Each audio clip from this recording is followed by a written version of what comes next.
Pegar a Dilma. Deixa eu ver, deixa o pessoal entrar.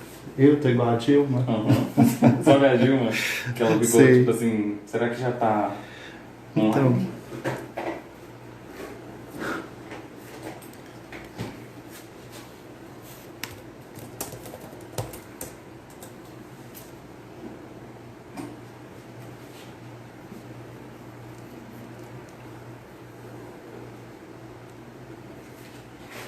Nas prestações que eu pago. Nossa, eu vou sair daqui. Senão ficar cantando. oi, Adriano.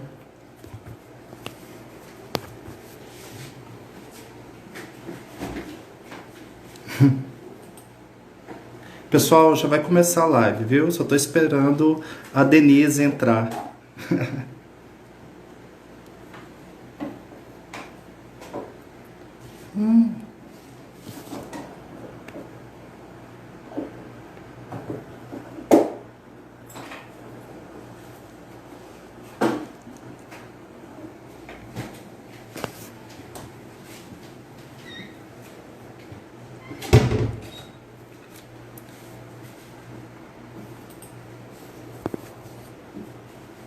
Estão me ouvindo?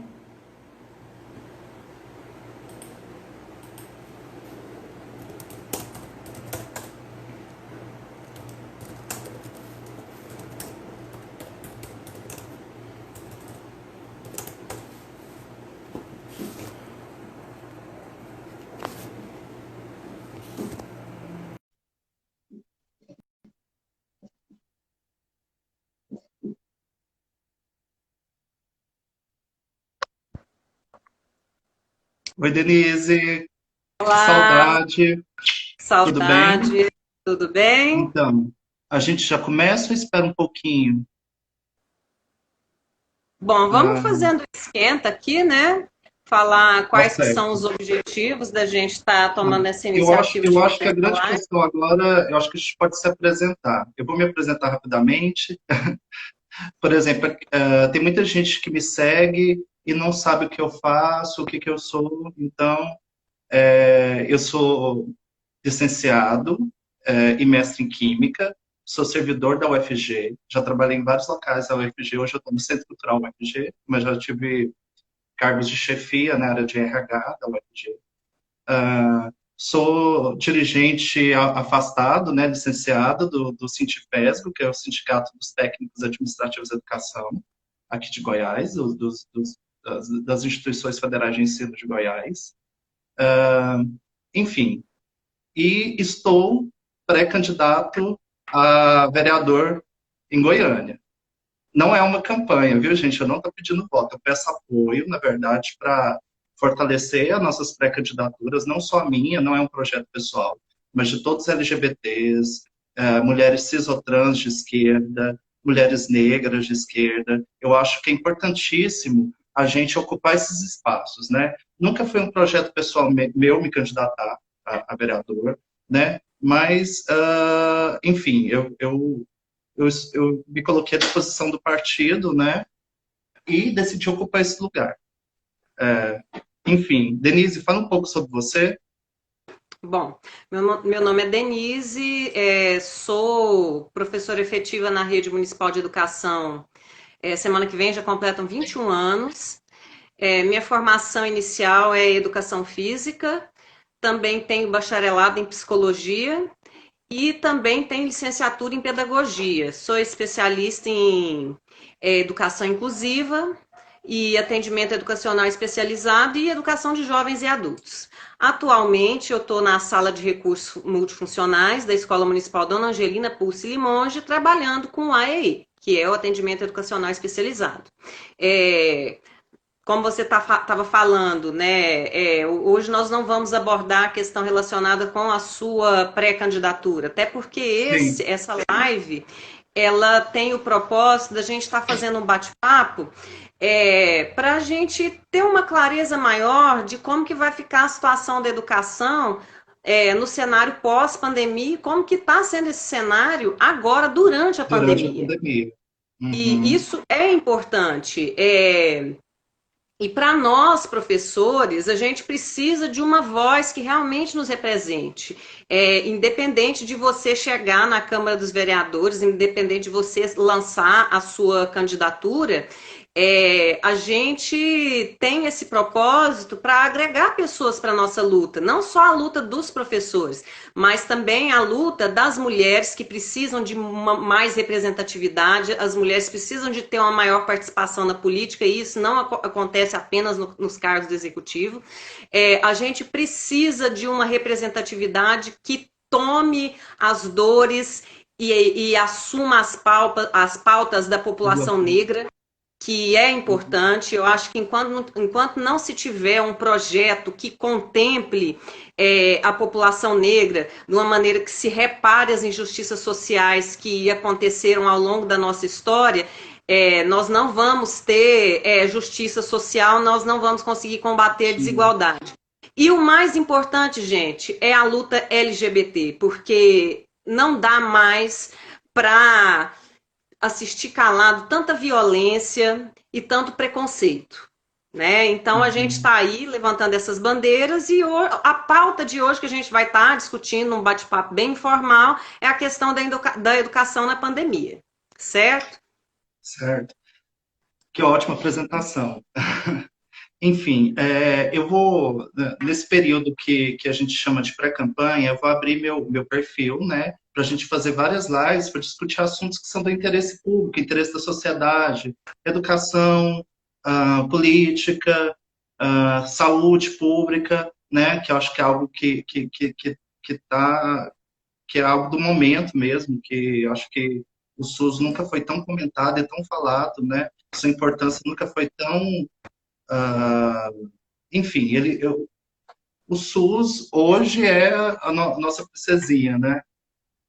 Eu acho que ele foi tão criticado, apanhou tanto, mas hoje ele mostra a sua importância, né? Se a gente não tivesse o SUS funcionando do jeito que está funcionando, a situação no país seria muito pior, tendo em vista o presidente que a gente tem.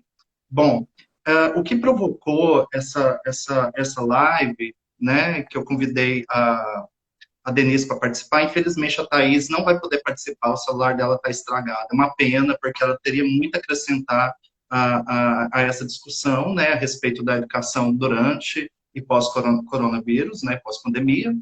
A gente nem sabe quando é que vai ser o pós, né, é mais fácil falar do durante agora.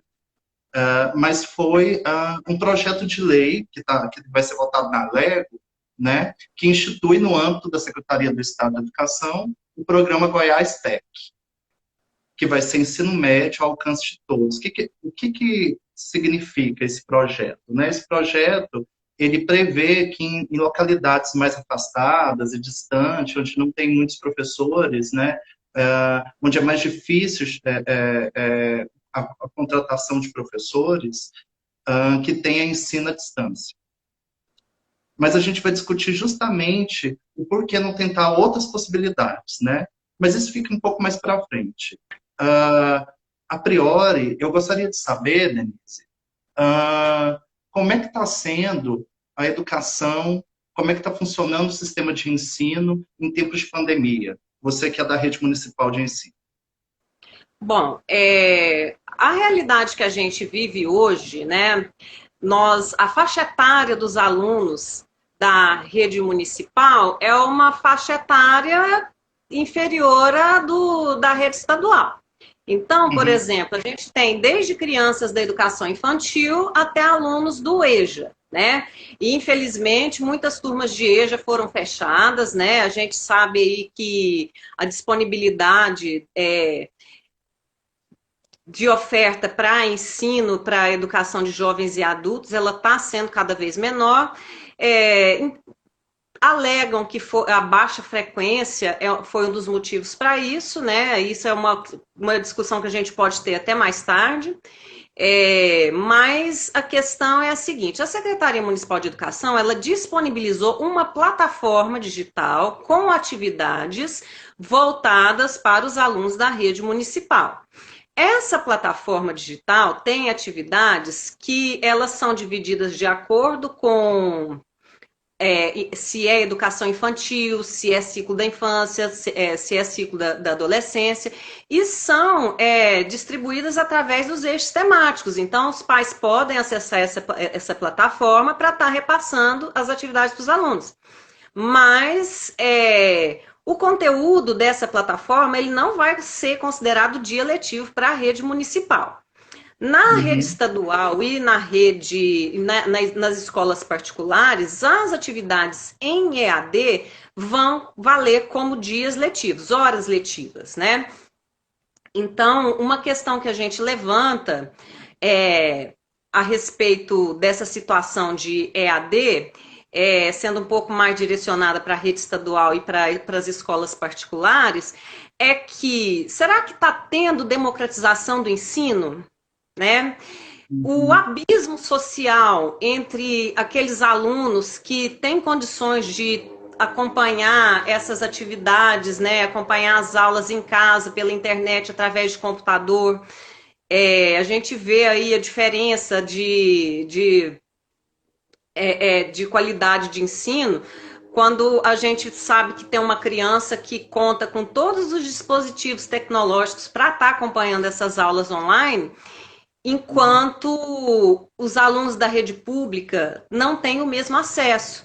A gente recebe notícias aí, por exemplo, de uma família que tem um smartphone e são 3 filhos. Então, como que essas crianças vão acompanhar essas aulas online, sendo que em casa só tem um celular? E falando assim, levantando assim as questões a respeito da classe média, eu já ouvi algumas queixas de famílias que os pais estão trabalhando em home office e só tem um computador em casa. Então, o menino, a criança tem que assistir a aula online, enquanto o pai tem que usar o computador para trabalhar. Então, são uma série de questões que a gente levanta a respeito do que está acontecendo na educação dessa pandemia e questiona para ver se a educação está chegando ao alcance de todo mundo nesse sentido. Porque é direito constitucional de que a educação tem que contemplar todos, mas será que esse direito está sendo assegurado para todo mundo? Né? É um Sabe o que eu questionamento acho interessante. interessante? Que essas questões não estão sendo discutidas, né? A gente está aproveitando, quer dizer, os políticos, principalmente os políticos de centro-direita e direita, estão aproveitando esse momento de excepcionalidade para aprovar reformas que são extremamente populares, né? E, inclusive, a educação. Que educação é essa, né? Se a gente for parar para pensar, pouca gente nesse país, em proporção, né, tem acesso às mídias digitais, tem acesso aos equipamentos necessários para ter uma aula EAD, né? Isso a gente está pensando na parte de estrutura, né,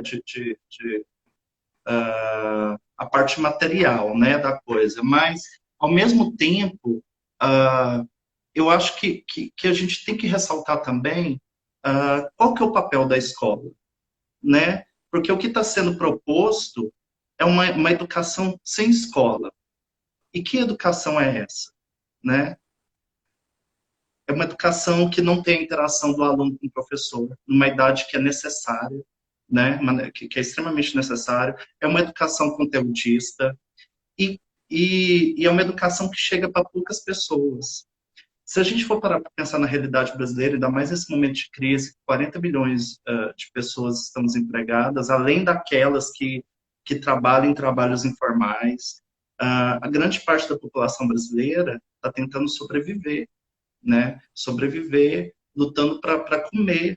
Grande parte da população brasileira está passando fome, grande parte da população brasileira está estressada em casa, né?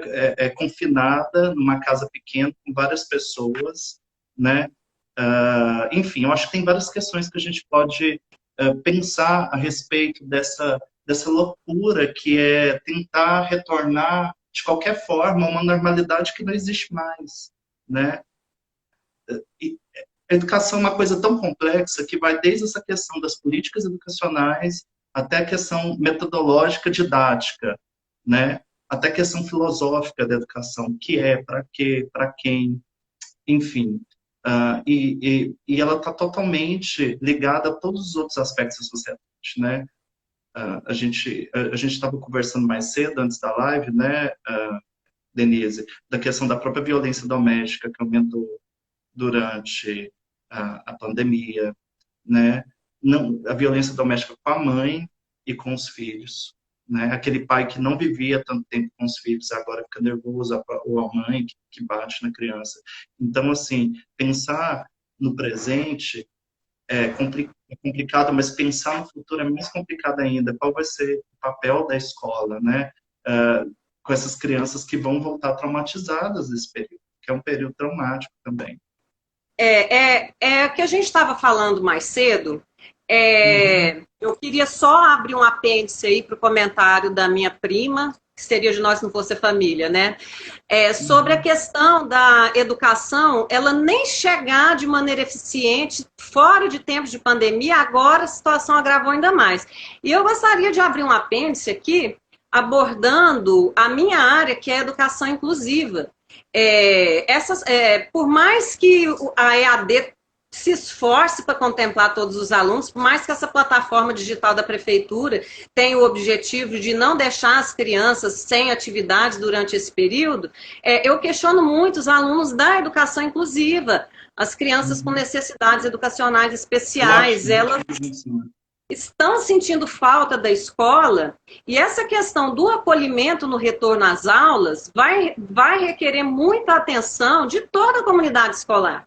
Porque nós tivemos 1 mês e meio de aulas antes da suspensão por causa da pandemia. Então, a retomada do ano letivo, se ele acontecer ainda esse ano, que nós temos uma previsão para 1º de agosto, mas não tem nada de concreto ainda,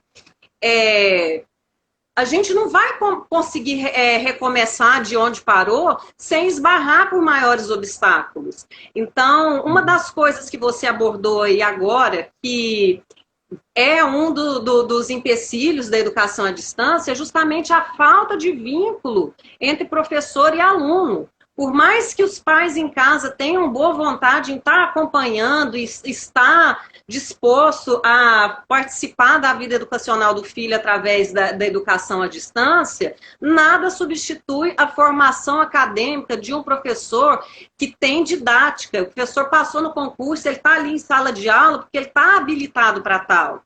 Então, são todos os pais que têm licenciatura? Uma minoria. E os pais que têm licenciatura... Não tem nem curso superior, né? Se a gente for para pensar, a maior parte assim, nem curso superior tem. Exatamente. E os pais que têm licenciatura provavelmente vão estar trabalhando na elaboração das aulas para serem ministradas em EAD. Então, é um problema que vai surgindo e ele vai aumentando como se fosse uma bola de neve. Né?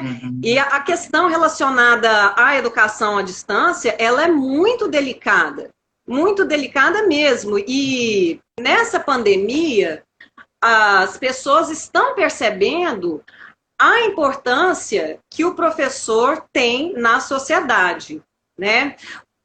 Como minha prima está falando, o ensino adaptado já não está acontecendo. Já era difícil conseguir a disposição da escola quanto ao ensino direcionado e adaptado. Então, assim, nós que somos professores de sala de recursos, por causa da pandemia, a gente não está tendo contato com os nossos alunos. Como é que vai ser o restabelecimento do vínculo dessas crianças com necessidades especiais no retorno às aulas? Porque por mais que... Porque é uma perda muito grande, né? Por mais que na plataforma digital, assim, né, tenham atividades voltadas para todo o público, essa quarta-feira a gente vai iniciar uma nova formação. Por mais que sejam disponibilizadas atividades, não tem nada específico para a necessidade individual daquele aluno, e é isso que a gente trabalha na sala de recursos. Então, assim, me desculpa estar abrindo esse apêndice para estar falando do nosso trabalho no atendimento educacional especializado, mas a escola, ela tem que, só para a gente ver, a escola ela tem que ser inclusiva, mas na educação à distância, ela exclui ainda mais a criança com necessidade especial. Então, assim, em tempos que não tinha pandemia, muitos de nós sentíamos que havia falhas nessa questão relacionada com a inclusão do aluno com necessidades especiais na escola, agora a situação se agravou ainda mais. E o retorno vai ser uma incógnita para nós. Né? E como você falou, nós vamos ter que trabalhar a questão do acolhimento dessas crianças no retorno, independente delas terem necessidades educacionais especiais ou não. Por quê? E isso, assim, pode acontecer também com as crianças das escolas particulares. Você pega, coloca o aluno lá na frente do computador para ele estar acompanhando a aula online.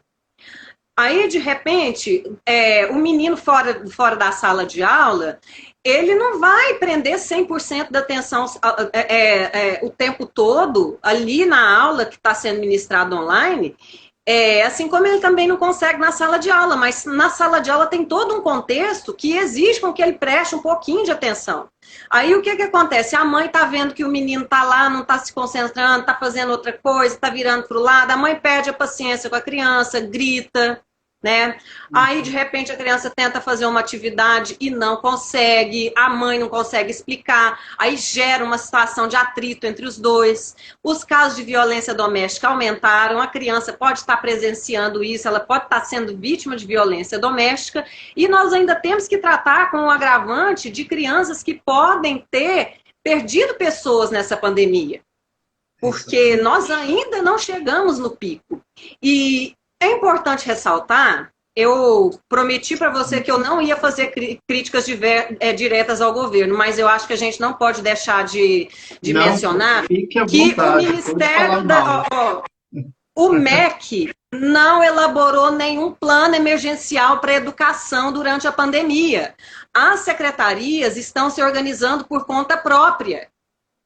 Ou seja, a gente tem um ministro da Educação que fala que não quer que o dinheiro dele vá para antropólogo, sociólogo e filósofo, mas ele não cumpre o papel dele em lançar um plano de emergência que atenda às necessidades de educação nessa época de pandemia. Então, eu não estou defendendo secretário de Educação, não. Mas o que eu estou vendo é que as equipes da Secretaria de Educação estão tendo que se virar nos 30 para contemplar isso aí. Por quê? Porque todo mundo sabe que a sociedade vai cobrar dos gestores um posicionamento a respeito de como vai ficar a educação durante a pandemia. E nós temos consciência de que a criança não pode ficar totalmente desligada da escola nesse período. Então, se disponibilizou essa plataforma digital, porque é o mínimo que a criança pode... É um acesso mínimo à educação e às atividades que a criança vai estar tendo nesse período, e nada substitui a aula presencial. Você imagina uma criança da educação infantil que está ficando aí o tempo todo dentro de casa, ela está perdendo não apenas ela não está perdendo em matéria de conteúdo, mas ela está perdendo em matéria de convívio, de desenvolvimento, porque ela, no meio de outras crianças, no meio de um outro ambiente que não seja o de casa, ela desenvolve. Então, está sendo muito prejudicial e as secretarias estão fazendo o que podem para atender as demandas da educação. Está sendo um processo Denise, muito difícil. A sua participação é mais importante ainda nesse diálogo, porque você está falando das pessoas mais vulneráveis, que são as pessoas com deficiência, com necessidades especiais, né? Desculpa, tá puxando um pouquinho. Esse governo, que eu não tenho medo de falar que tem um viés fascista, que a gente não pode esperar uma gestão de uma pessoa que é criminosa, igual o Weintraub, né? Que ele é um criminoso, né? A gente está esperando que as instituições funcionem e que ele pague pelo que ele está fazendo, né? Enfim, a gente não pode esperar nada. Na verdade, a gente vive uma distopia, né? Se a gente pensar que ele é quem gerencia, né, todo esse processo que envolve a educação brasileira, é uma distopia. Eu acho que é um momento muito difícil para os professores de humanas, os professores de história, geografia. Eu não queria estar na pele deles, eu vou ser bastante sincero, porque existe essa coisa do denuncismo, né? Antes mesmo de começar a pandemia já estava difícil, já tinha um denuncismo, já tinha uma precarização do trabalho, né? Uma desmoralização da classe dos docentes. Eu fui docente em 2010, foi um período muito rápido, era muito novo na época. Eu já percebi que existia um clima conservador surgindo, e a sociedade já estava ficando um pouco mais violenta. Eu falei, cara, isso não é para mim, não agora, né? Foi quando eu passei no concurso da UFG e comecei a trabalhar na UFG. Bom, eu acho que tem tantas questões envolvidas. Não existe um interesse pelas pessoas mais oprimidas nesse governo. Não existe. Não existe uma preocupação. Existe uma naturalização, uma banalização do mal, uma naturalização das injustiças. Então, assim, não existe um governo para todos, uma educação para todos, o que é inconstitucional, inclusive, né, não ter, mas é focado nos grupos que apoiam o presidente, né? No interesse do grande capital, no interesse da alta classe média, né? Então, enfim, o que a gente percebe é que é uma volta, igual você está falando, a um ensino conteudista, onde a importância do professor vai ficando cada vez mais reduzida. É como se estivesse fazendo uma educação sem escola e uma educação sem professor. Eu gostaria que você falasse um pouco dessa questão da precarização do professor aqui na rede municipal e na rede estadual, que eu sei que você está acompanhando isso melhor do que eu. Sim, bom, para você ver assim, como a questão da precarização ela é grave, né? A desvalorização da figura do professor, ela é tanta que nós tivemos aí um decreto que suspendeu todos os contratos temporários durante a pandemia. E, Sim. poxa, eu recebi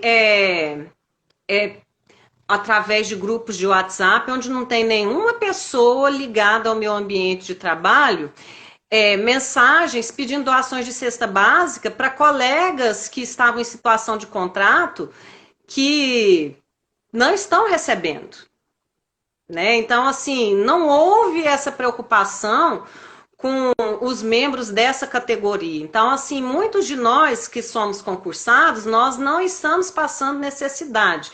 Mas você suspendeu o contrato de um professor, não, você não vai receber durante a pandemia. Como que essas pessoas vão sobreviver? Já começa por aí. Então, assim, não faltou uma sensibilidade muito grande por parte dos gestores a respeito da necessidade de sobrevivência dessas pessoas, e muitas não conseguiram auxílio emergencial, né? Então, outra coisa que me preocupa, olha, vamos suspender as aulas durante a pandemia, então, professor, é o seguinte, você vai dar aula online, tá? Usa seu computador, eu não quero saber se o provedor de internet aí da sua casa é bom ou não, você se vira e dá um jeito de utilizar o material que você tem aí para dar uma aula de qualidade para os seus alunos.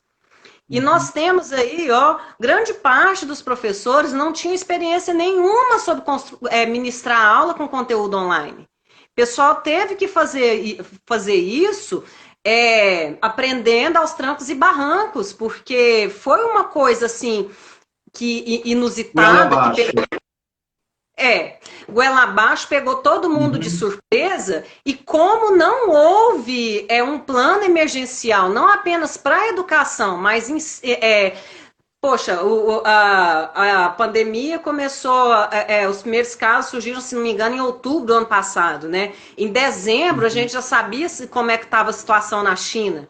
Então, todo mundo tinha ciência de que poderia chegar aqui no Brasil.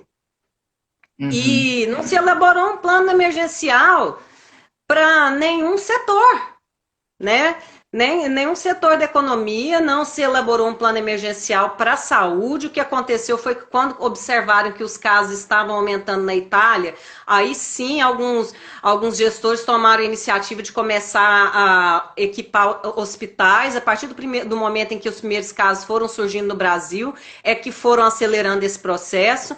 E na educação, foi assim, pegou todo mundo de surpresa. Pegou professores, alunos e toda a comunidade escolar de surpresa.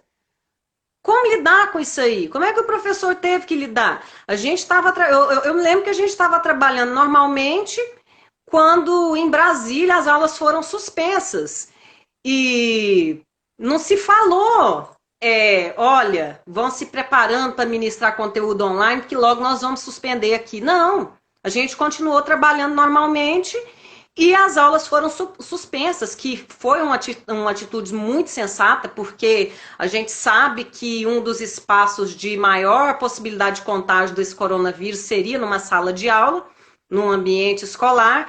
Então, simplesmente suspenderam as aulas e as pessoas tiveram que entrar num ritmo de uma maneira muito acelerada.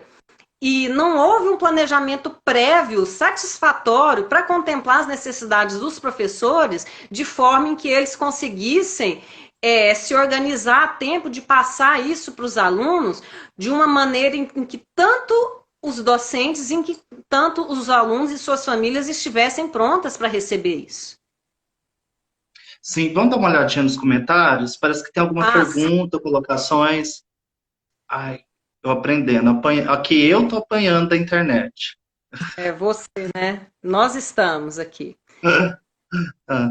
Eu fico muito feliz, né, com os comentários, principalmente os da minha prima, né? Quero ressaltar que minha prima Lorena, que fez os comentários a respeito da qualidade de educação, é uma mãe super exemplar, tem um filho autista e ela faz de tudo para que o João Pedro, né, que é um príncipe, ela faz de tudo para que ele seja uma criança autossuficiente. Lorena, muito orgulho de ser sua prima, tá de parabéns. E que ótimo. Eu vejo que as mães dos meus alunos... Espera só um pouquinho. A Fatinha, aqui ó, tem uma pergunta, por que os professores não estão ajudando nesse processo, que é a da Quênia, né? E a Fátima, que é uma grande amiga minha, e uma companheira de luta do sindicato, falou que falta articulação das 3 esferas do governo, falta. Acho que uma a gente nem pode contar, né? Nem existe uma política nacional, né? Que seria o norte, o que nortearia a educação, né? No país. A gente nem tem a gente, na verdade, tem uma perseguição aos professores pelo governo federal, né? E uma tentativa de militarização, que é algo que a gente precisa conversar. Não sei se vai dar para conversar nessa live, mas a gente tem um processo de militarização das escolas, né? Eles falam que a gente dava um ensino ideológico, mas, na verdade, é justamente o contrário. Eles estão tentando introduzir na sociedade brasileira, né, mais do que nunca, uma forma de educação de pensar um mundo militarizado. A minha mãe falou que eu sou muito bonita. Ela falou que ainda bem que ela aposentou, essa já desistiu, né? O que mais? Gente, sintam que eu estou acenando para todo mundo, viu? Acho que é isso. Por enquanto. Sobre a pergunta da Quênia. Isso. Como os professores estão se organizando.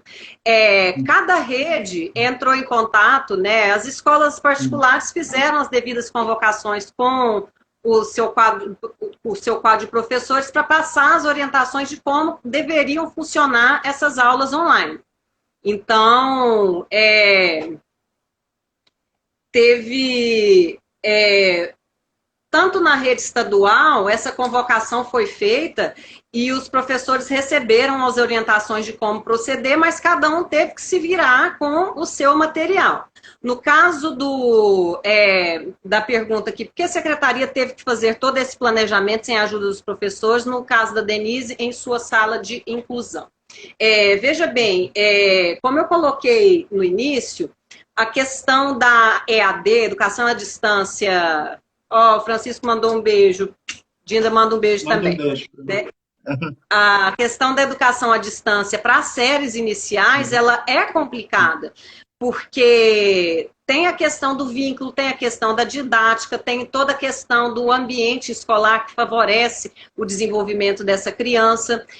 No caso, a secretaria se organizou com as suas respectivas diretorias, no caso, a Secretaria Municipal de Educação, eles elaboraram os conteúdos, as atividades, né, um grupo de professores, né, elaborou essas atividades para estar disponibilizando nessa plataforma. Então, eu acredito que isso tenha partido de um grupo que tomou a iniciativa de não deixar as crianças sem nenhum tipo de atividade durante esse processo de pandemia, porque seria arriscado passar determinadas diretrizes para os grupos através de reuniões que deveriam acontecer presencialmente para a gente se organizar para estar trabalhando. Então, assim, um grupo, né, de professores se dispôs a organizar esse calendário, né, com atividades que estão sendo repassadas semanalmente, dispostas no... A Kênia está perguntando se você fez parte dessa elaboração. Não. Quem Não, fez né? parte foi o pessoal das unidades regionais, das unidades, não, perdão, dos centros regionais de educação e o pessoal de dentro da própria secretaria. Né? Então, assim, nós não fomos convocados para estar participando da elaboração dessas atividades, até porque seria uma questão de viabilidade mesmo. A partir dessa quarta-feira, nós vamos estar em curso de formação, o Conexão com a Escola, onde provavelmente nós vamos receber maiores esclarecimentos a respeito. E eu uma acredito, formação né, online. É um curso online. uma formação que vocês vão fazer. online, né? E eu imagino que seja uma formação para orientação no caso de se estender esse período de suspensão das aulas no segundo semestre. Então, assim, é uma atitude muito positiva da secretaria nesse sentido, até para não deixar as crianças sem atividades e para não deixar os professores desligados de todo esse processo que está acontecendo. Então, assim, é interessante, é importante, mas, infelizmente, em tempos de pandemia, as crianças com necessidades especiais na sala de recursos multifuncionais não poderão ser tão contempladas quanto as outras em termos de atividade. Por mais que tenha uma atividade desenvolvida, cada aluno tem necessidades individuais que não de podem... alguém que tenha especialidade para lidar com ter isso. alguém com especialização para estar direcionando esse trabalho. Ó, vamos dar mais uma olhada nas perguntas. A Lorena, eu estou acompanhando aqui. Ela falou justamente sobre isso, né? Sobre os prejuízos que estão acontecendo nesse período, né? De pandemia, principalmente com as crianças do ensino público, né? E no caso do questionamento da Lorena, né? Que é uma inquietação, assim, totalmente compreensível, porque as crianças com necessidades especiais, por estarem afastadas da escola durante muito tempo, elas vão ter dificuldades em restabelecer esses vínculos com a escola, principalmente no quesito de socialização, porque... no caso, eu vou citar especificamente o caso da criança que é autista. Demora todo um tempo para acontecer esse processo de adaptação da criança especial na escola. Ela tem uma rotina que precisa ser seguida, ela tem o professor de apoio, ela tem os colegas com os quais ela se identifica, mas aí, de repente, suspendeu as aulas, acabou, vamos fazer tudo isso só online. Então, a questão da socialização e do estabelecimento de vínculos com o ambiente escolar simplesmente evaporou na vida dessa criança. Como que vai ser esse retorno? É uma preocupação muito pertinente, é uma preocupação que nós temos que levar em consideração e que, diante de tantos problemas que a educação vem enfrentando nessa pandemia, precisa de uma atenção maior e nós vamos ter que discutir isso ainda com as nossas diretorias para estabelecer essa questão do acolhimento dessas crianças de novo na escola. Respondendo aqui a pergunta da Kênia, se eu fiz parte dessa elaboração. Não, eu não fiz parte dessa elaboração. A maioria dos professores não fez. Olha, a Paulinha Moraes, ela fez uma pergunta também. Quais foram as adaptações para o ensino remoto? Quais foram as adaptações para o ensino remoto para atender os discentes da educação inclusiva em Goiânia? Visto que em Jataí as aulas online da rede municipal se iniciaram semana passada. Mas para qual nível? Será que foi o nível básico? Não, Educação. o que ela está querendo perguntar é o seguinte, Hum. quais que foram as adaptações para o ensino remoto para atender os alunos da educação inclusiva aqui em Goiânia, né? Visto que em Jataí as aulas da rede municipal se iniciaram semana passada.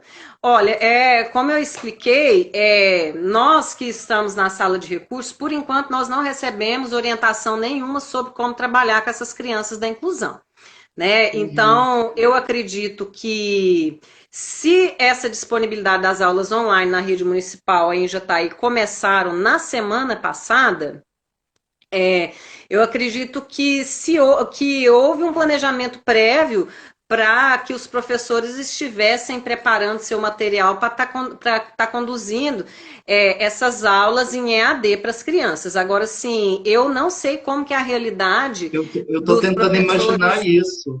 Eu tô tentando Eu assim, eu imaginar como é que desconheço a é. realidade do município de Jataí em relação à sala de recursos, né? Voltando aqui para a Paulinha, pergunta, vamos perguntar tá, pode falar.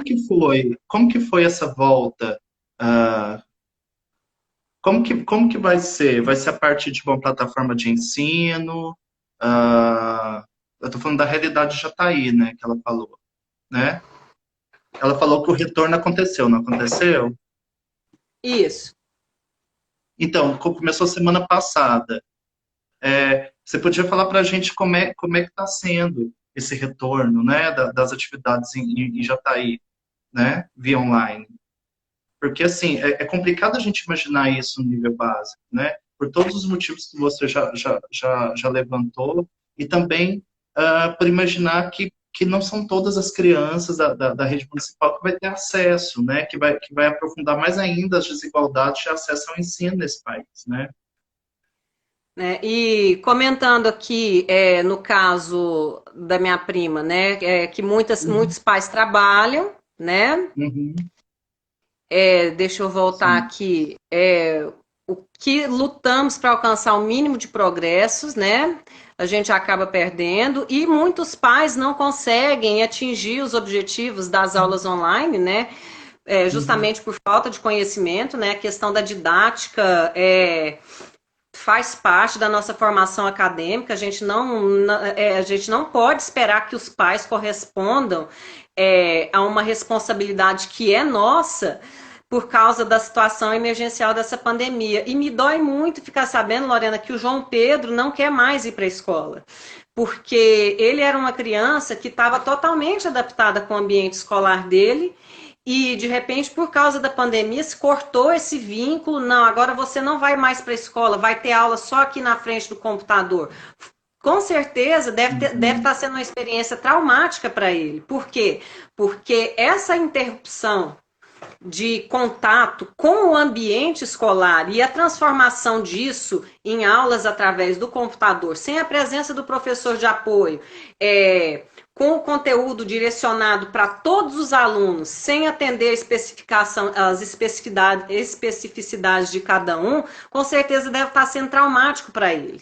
Então, nós que somos da inclusão, com certeza vamos ter mais trabalho para estar desenvolvendo as questões do acolhimento nesse retorno. É, Vamos ver eu, aqui. eu fico pensando, assim, que tanto que deve ser difícil também para os pais explicarem, né, o que está acontecendo com as Com crianças. certeza. É muito difícil, né? É uma situação que, enfim. Bom, eu acho já são 19h43, está faltando pouco tempo para a gente encerrar. Acho que talvez a gente poderia falar um pouco sobre o projeto de lei que está tramitando na Lego, né? Do programa Goiás Tech, né? O programa Goiás Tech, ele prevê que nas regiões mais distantes do estado, onde tem, na zona rural, onde tem pouco, tem dificuldade para a contratação de professores, ou faltam professores, e escolas que faltam professores, seja instituído uma educação EAD, né? A plataforma, no caso, vai ser via satélite, né, a transmissão das aulas pelos professores, pelo menos está assim no projeto, né? Os professores vão transmitir, vão ser filmados no estúdio e a transmissão vai acontecer via satélite, ou seja, vai ser ao vivo, né?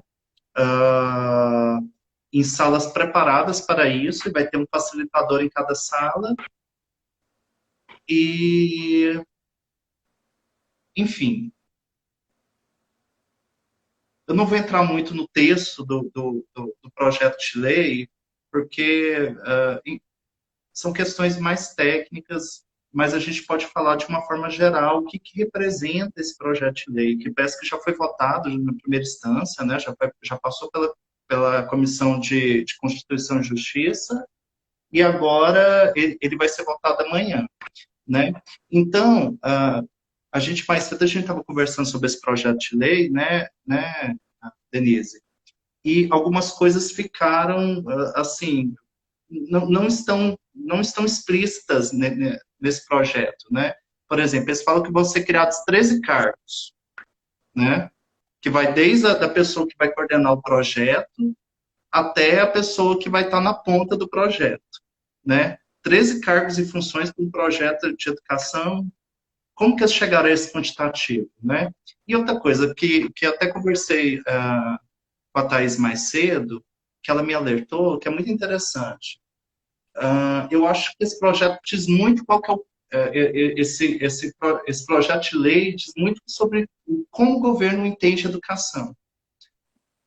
Ao invés de contratar mais professores, de melhorar o salário dos professores, de dar mais condições de trabalho para os professores, ou se não,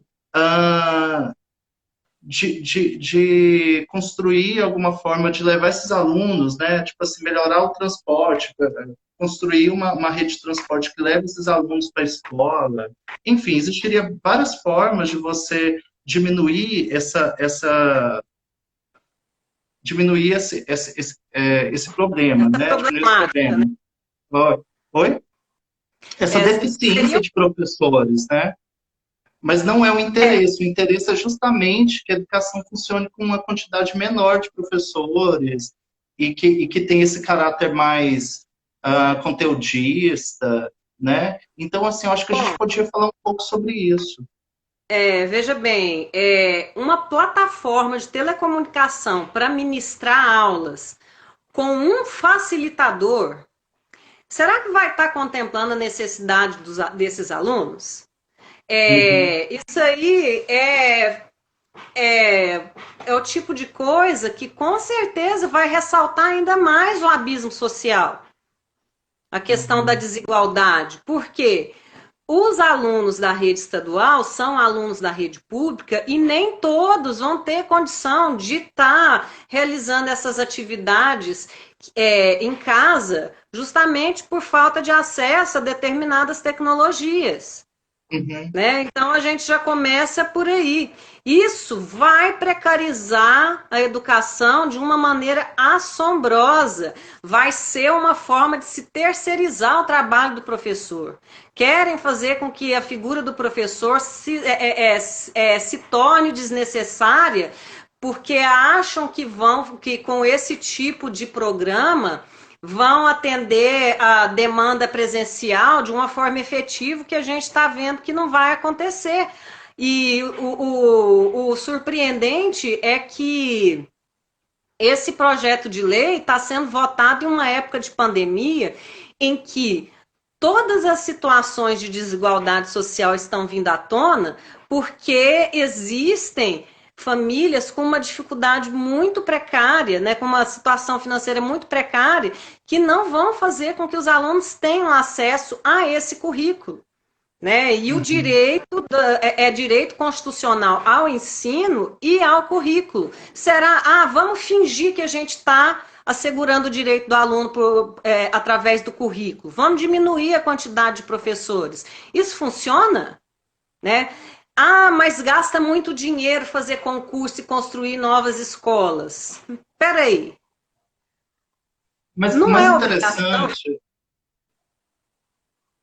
eu acho que você impede que a criança ou adolescente passe pelo processo de socialização.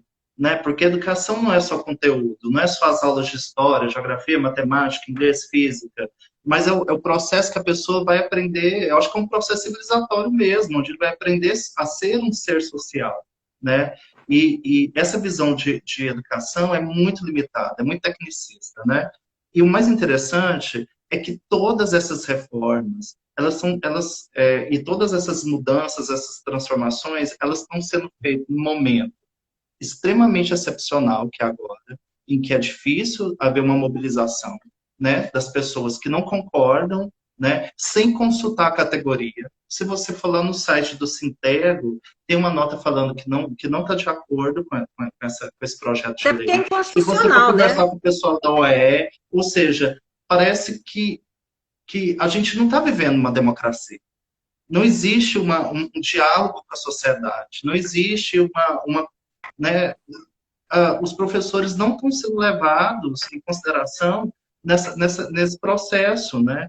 E isso é muito complicado, né? Eu acho que a gente está vivendo, assim, a nossa democracia está cada vez mais protocolar, né? Falar que as instituições funcionam, elas funcionam de forma protocolar, mas, assim, não existe um diálogo com a sociedade, né? Por exemplo, esse canal que eu estou criando com os meus seguidores e tal, que você está participando da primeira live, é justamente para isso, para a gente construir um canal de comunicação, as pessoas estão participando para a gente saber o que as pessoas pensam, para que uma futura plataforma, né, de campanha seja baseada justamente na construção coletiva. Eu adoraria estar fazendo isso pessoalmente, construindo reuniões com várias pessoas, para a gente poder fazer não de cima para baixo, mas de baixo para cima, né? Construir uma plataforma a partir do que as pessoas que vivem com você, né, Denise, como a Kênia, como a Paulinha, que depois a gente vai ler a resposta dela, que ela também é professora do ensino especial, né? Ela vai falar como é que está sendo essa adaptação. Então, eu acho que a democracia, os problemas da democracia se curam com mais democracia, com mais discussão, com mais, né, participação popular. Vamos dar só uma olhadinha no que a Paulinha falou? Ah, sim. Eu não estou conseguindo acompanhar, viu? Tem muita gente, né? Olha, a Abigail, você viu a pergunta da Abigail? Sim, vou chegar nela. Eu tô Tá. vendo aqui os comentários da Kênia com a Lorena. A Uhum. questão por mais que haja boa vontade dos pais de estarem atuando de uma forma efetiva nesse processo, pai e mãe não vai fazer milagre. Uhum. Então, essa pandemia mostrou o quanto a presença da figura do professor ali no dia a dia da criança, ela faz a diferença no aprendizado, né? E uma coisa interessante da gente estar ressaltando aqui também é que a gente não pode tratar a EAD para o ensino fundamental e ensino médio da mesma maneira que se trata para o ensino superior. Curso de especialização em EAD funciona. Mas você pegar um aluno na faixa etária aí de seus 13, 16 anos para fazer ensino médio em EAD, ele tem que ser tratado de uma maneira diferente. Né? A questão da didática, a gente não utiliza as mesmas metodologias no ensino noturno, que a gente ensina no ensino noturno, a gente não utiliza essa mesma metodologia quando você está dando aula para a mesma turma, para o mesmo agrupamento no diurno. Não tem como você usar tem uma interação professor-aluno. Né? E assim, tem uma diferença de tratamento, você usa uma linguagem diferenciada para a criança e para o adolescente do que você usa para o adulto. Então, por aí a gente já vê a questão da EAD é um assunto extremamente delicado. Né? Denise, eu acho que está quase acabando, se acabar a gente volta para despedir. Vamos só ler a resposta eu quero responder... eu quero responder, falar sobre os últimos comentários aqui, né? Os relatos que no município de Jataí não se estão contemplando as necessidades de todos os alunos. E é muito triste isso, mas não está acontecendo só em Jataí, está acontecendo em todas as redes, né? Eu acredito que em todo o Brasil, se me citarem um município que essas aulas online estão tendo 100% de sucesso, eu duvido muito que seja uma coisa totalmente verdadeira, né? E a pergunta da Abigail, como o impacto pós-pandemia existirá algum retrocesso na adaptação do aluno retorno à sala de aula? Com certeza. É possível os pais fazerem algo dentro de casa para minimizar isso? Olha, os pais já estão exaustos. Eu vejo, porque eu tenho pais de alunos que entram em contato comigo, tem amigos que têm filhos que estão tendo aulas através do computador, os pais estão cansados. Por quê? Porque eles não estão conseguindo contemplar as necessidades dos alunos. E para se readaptar os alunos à realidade escolar, a gente nem sabe como que vai ser o nosso retorno às aulas, porque a gente vai ter que seguir uma série de protocolos sanitários que vão variar de acordo com a situação epidemiológica de cada região. Então, assim, nós não sabemos o que esperar no retorno à sala de aula. Se nós, professores, estamos com essa angústia, com essa inquietação, imagina como que vai ser para as crianças e para as crianças e para os pais. Uma coisa que tem que estar bem clara na cabeça de todo mundo: nada vai voltar a ser como antes tão cedo. A gente vê que muita gente não está levando essa pandemia a sério, a gente sabe que nem todo mundo está respeitando as regras solicitadas pela OMS em relação ao distanciamento social, uso de máscara. A gente vê que tem muita gente que não está levando isso a sério, e eu acredito que na cabeça dessas pessoas o retorno às aulas vai ser bonitinho igual era antes. Não, gente. Igual era antes não vai acontecer tão cedo. Infelizmente, a gente nem sabe como é que vai ser o futuro, né? Exatamente. Eu acho que a gente fica nesse negacionismo, achando que as coisas vão voltar. Não pode nem voltar a ser como era, né? Se a gente pudesse falar mais, se a gente tivesse, eu acho que esses assuntos tem muito o que dizer, mas a gente vai ter que fazer um planejamento ambiental, a gente vai ter que mudar nossa relação com a natureza, senão existem outros 5 coronavírus que podem explodir a qualquer momento, né? A questão da cidadania, ela tem que ser uma pauta totalmente valorizada nesse retorno. Porque a construção da cidadania, ela depende muito da formação de um pensamento coletivo. E a gente vê que a sociedade brasileira está engatinhando nesse sentido, né? Aqui o comentário da Paulinha, em relação aos professores de apoio, né? Os professores de apoio estão se adequando. Ótimo, isso é muito importante. Então, assim, eu acredito que os professores de apoio estejam recebendo orientações específicas, mas eu estou falando no meu caso como professora de sala de recursos, né? Porque as atividades em sala de recursos, por mais que a gente desenvolva alguma coisa ou outra no computador, a gente precisa estar diretamente com o aluno para estar aplicando determinadas atividades, porque como o próprio nome diz, recursos multifuncionais, então são recursos que você utiliza fora da sala de aula. Né? Você, é claro que adapta recursos para a criança usar em sala de aula, mas tem coisa que você vai conseguir realizar, determinadas atividades você vai conseguir realizar somente você e o aluno ali em determinado momento. Então, existe uma diferença entre a atuação do professor de apoio e o professor da sala de recursos.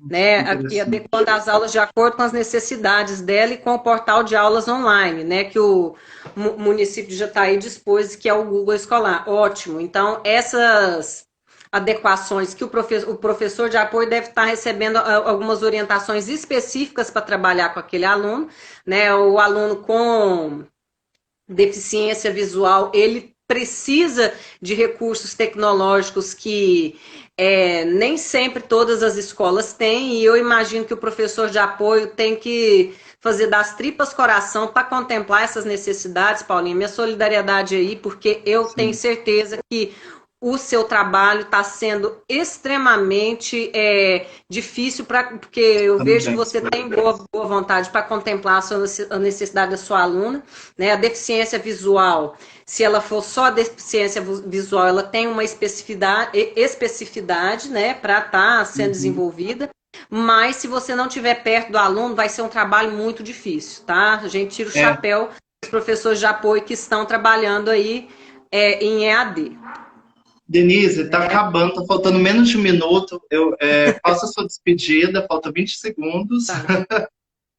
Ó, gente, vamos marcar uma outra live para a gente estar respondendo essas dúvidas que surgiram, né? Eu me coloco à disposição do Doris aí para a gente estar discutindo essas questões, né? Relembrando Tchau, que nós gente. temos